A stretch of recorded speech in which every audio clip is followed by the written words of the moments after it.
Assalamualaikum warahmatullahi wabarakatuh. Perkenalkan, nama saya Sofwan Aryani dari jurusan Hukum Keluarga Islam Fakultas Syariah UIN Antasari Banjarmasin. Di sini saya akan menyelesaikan salah satu tugas mata kuliah alternatif penyelesaian sengketa yang diampu oleh Bapak Ridha Ansari SHI MH.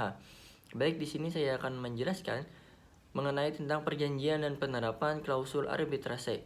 Apa itu perjanjian? Mengenai perjanjian, ya, diatur dalam pasal 1313 Kitab Undang-Undang Hukum Perdata, yakni perjanjian itu adalah suatu perbuatan dengan nama satu orang atau lebih yang mengikatkan dirinya terhadap satu orang lain atau lebih. Maksud dari rumusan pasal 1313 KUH Perdata ini ialah bahwasanya perjanjian itu mengakibatkan seorang mengikatkan dirinya terhadap orang lain, yang mana hal ini perjanjian itu menimbulkan kewajiban atau prestasi dari satu orang kepada orang lainnya yang berhak atas memenuhi prestasi tersebut. Perjanjian arbitrase merupakan satu kontrak baik berupa bagian dari kontrak atau merupakan satu kontrak yang terpisah. Menurut Undang-Undang Nomor 30 Tahun 1999, perjanjian arbitrase dapat terwujud dalam bentuk kesepakatan berupa klausul arbitrase yang terancam dalam satu perjanjian yang dibuat para pihak sebelum timbul adanya sengketa. Yang kedua, suatu perjanjian tersendiri yang dibuat para pihak setelah timbul adanya sengketa. Sah atau tidaknya perjanjian arbitrase ini diatur dalam pasal 1230, yakni dalam kitab BW. Yang pertama, adanya kesepakatan yang mengikat. Yang kedua, kecakapan untuk membuat perjanjian. Yang ketiga, suatu persoalan tertentu. Yang keempat, sebab yang tidak terlarang perjanjian arbitrase dibuat secara tertulis. Isi perjanjian arbitrase yakni yang pertama, adanya komitmen, yang kedua ruang lingkup arbitrase, yang ketiga bentuk arbitrase, yang keempat aturan prosedur, yang kelima tempat dan bahasa yang digunakan, yang keenam pilihan hukum substansif, yang ketujuh stabilisasi, dan kekebalan bila relevan. Keunggulan dan kelemahan arbitrase ini ialah yang keunggulannya yaitu diatur dalam pasal 30 tahun 1999. Dapat terbaca beberapa keunggulan penyelesaian arbitrase sengketa melalui arbitrase dibanding dengan peradilan perdata lain, yakni keunggulannya itu kerahasiaan sengketa para pihak terjamin, keterlambatan yang diakibatkan karena hal prosedural dan administrasi dapat dihindari, para pihak dapat memilih arbiter yang lebih berpengalaman. Yang kelemahannya yakni yang berjalan di Indonesia ini, yakni kelemahannya masih sulitnya upaya eksekusi dari suatu putusan arbitrase, padahal pengaturan untuk eksekusi putusan arbitrase nasional maupun internasional itu sudah cukup jelas. Lanjut mengenai tentang kewenangan arbitrase. Jurisdiksi atau kewenangan hukum adalah isu yang penting dalam arbitrase. Isu ini yang pertama-tama akan lembaga arbitrase, mahkamah arbitrase atau majelis arbitrase angkat sebelum memeriksa dan memutus suatu sengketa. Suatu badan arbitrase yang memutuskan bahwa ia memiliki jurisdiksi akan menentukan kelanjutan dari suatu sengketa. Sebaliknya, ketika badan arbitrase memutuskan bahwa ia tidak memiliki kewenangan, ia akan segera menolak untuk memeriksa sengketa. Jurisdiksi atau kewenangan hukum ini lahir dari suatu badan arbitrase, yakni yang pertama adanya instrumen hukum, yang kedua adanya kesepakatan hukum para pihak. Prinsip umum penyelesaian sengketa melalui arbitrase yakni ada 4. Yang pertama, prinsip kompetensi. Yang kedua, prinsip final dan binding. Yang ketiga, prinsip pengambilan keputusan berdasarkan keadilan dan kepatutan. Yang keempat, prinsip sidang tertutup untuk umum. Syarat beracara di arbitrase, syarat arbitrase atau pengangkatannya, dan syarat arbiter. Yakni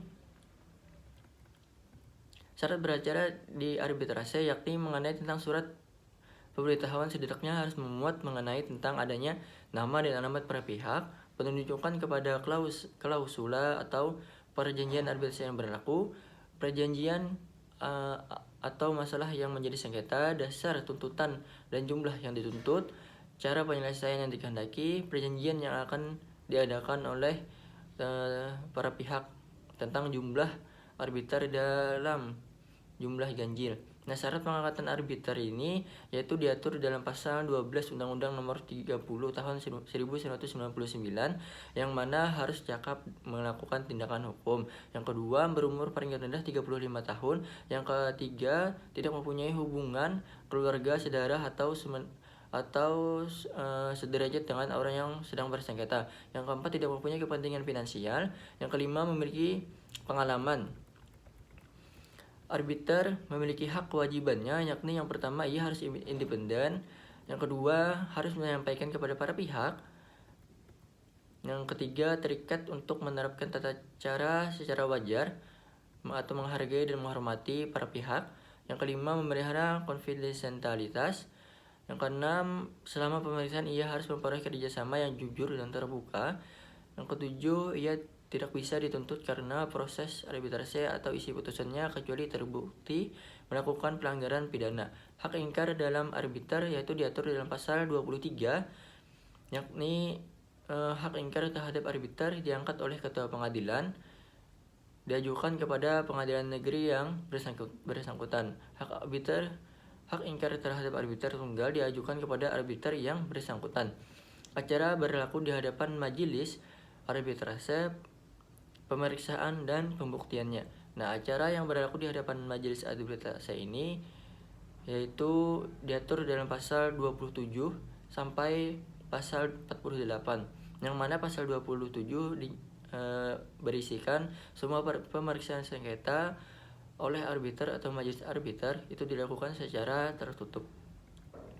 Saksi dan saksi ahli itu diatur dalam pasal 49 sampai pasal 51, yang mana isinya atas perintah arbiter atau majelis arbiter atau atas permintaan para pihak dapat dipanggil seorang saksi atau lebih atau saksi ahli atau lebih untuk dengar keterangannya. Biaya pemanggilan dan perjalanan saksi itu dibebankan kepada para pihak yang memintanya.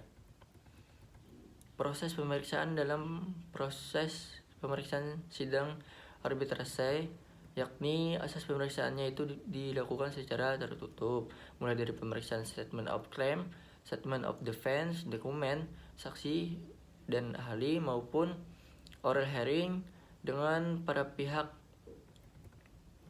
Nah, prosedur atau tata cara penyelesaian sengketa melalui arbitrase diatur dalam pasal 27 hingga pasal 48 Undang-Undang Nomor 30 Tahun 1999 tentang arbitrase dan alternatif penyelesaian sengketa.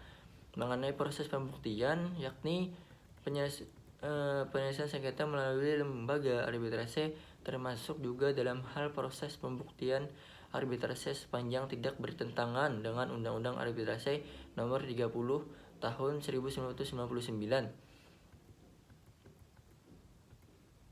Yang mana pembuktian ini harus memiliki adanya alat bukti.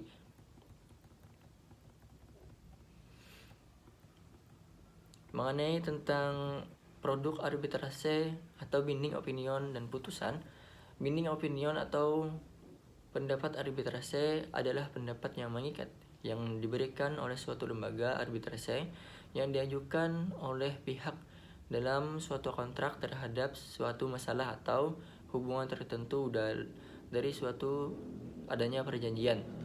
Sedangkan putusan adalah putusan akhir yang diberikan arbitrase terhadap suatu sengketa di antara para pihak. Bentuk dan isi binding opinion dan putusan arbitrase ini yakni yang pertama penafsiran ketentuan yang kurang jelas, yang kedua penambahan atau perubahan pada ketentuan yang berhubungan dengan muncul keadaan yang baru.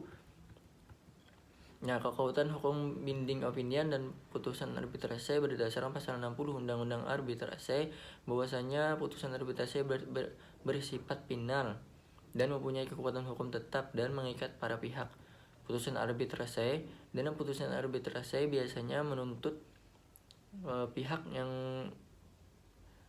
yang dihukum untuk membayar ganti rugi atau melakukan sesuatu atau menyerahkan sejumlah uang ataupun menyerahkan barang yang dituntut, yang mana harus ditaati dan dipenuhi oleh para pihak yang bersangkutan. Jika apa yang diminta tersebut tidak dilaksanakan secara sukarela, maka akan dilakukan secara paksa dengan bantuan pengadilan. Pelaksanaan putusan arbitrase dan mekanisme eksekusi. Pelaksanaan putusan atau eksekusi putusan merupakan realisasi dan kewajiban para pihak yang bersangkutan untuk memenuhi suatu prestasi yang tercantum dalam putusan tersebut.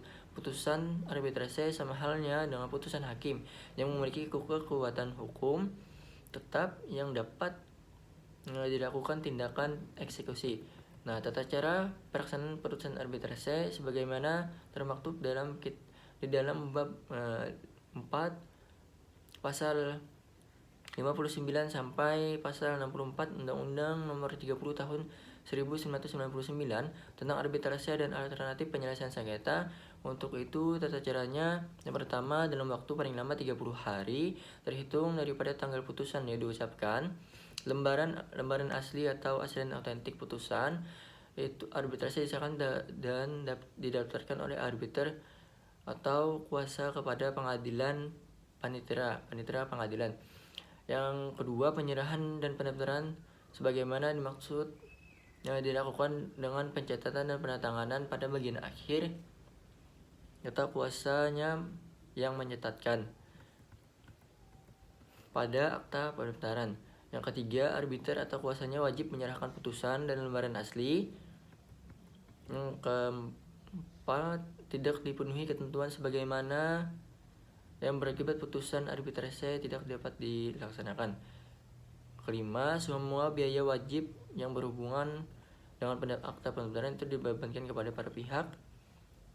Putusan arbitrase bersifat final yang mempunyai kekuatan hukum tetap dan mengikat para pihak. Perintah sebagaimana dimaksud dalam pasal 61 diberikan paling lama 30 hari setelah permohonan eksekusi didaftarkan kepada pengadilan.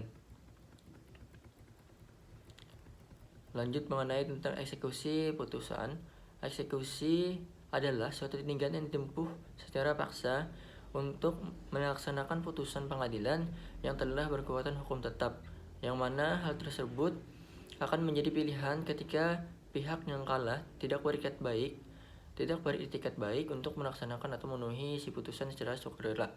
Dalam hal ini, apabila pihak tidak mempunyai itikat baik untuk melaksanakan isi putusan secara sukarela tanpa adanya suatu paksaan, maka tidak diperlukan lagi kembali adanya tindakan eksekusi. Nah, asas eksekusi yakni yang pertama, putusan telah berkekuatan hukum tetap. Yang kedua, putusan tidak dijalankan secara sukarela. Yang ketiga, putusan mengandung amar condemnatory. Yang keempat, eksekusi dipimpin oleh ketua pengadilan yang dilaksanakan oleh panitera.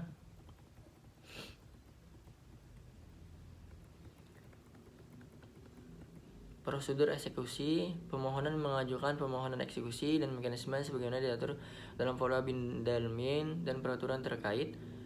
Ketua pengadilan menerbitkan penetapan untuk unmanning, jurusita pengganti memanggil termohon eksekusi. Ketua pengadilan melaksanakan unmanning dengan sidang insidental yang dihadiri oleh ketua panitera dan termohon eksekusi. Apabila dalam tempo 8 hari setelah peringatan, pemohon eksekusi melaporkan bahwa termohon eksekusi belum melaksanakan isi putusan, ketua pengadilan agama menerbitkan penetapan perintah eksekusi. Mekanisme pembatalan putusan arbitrase.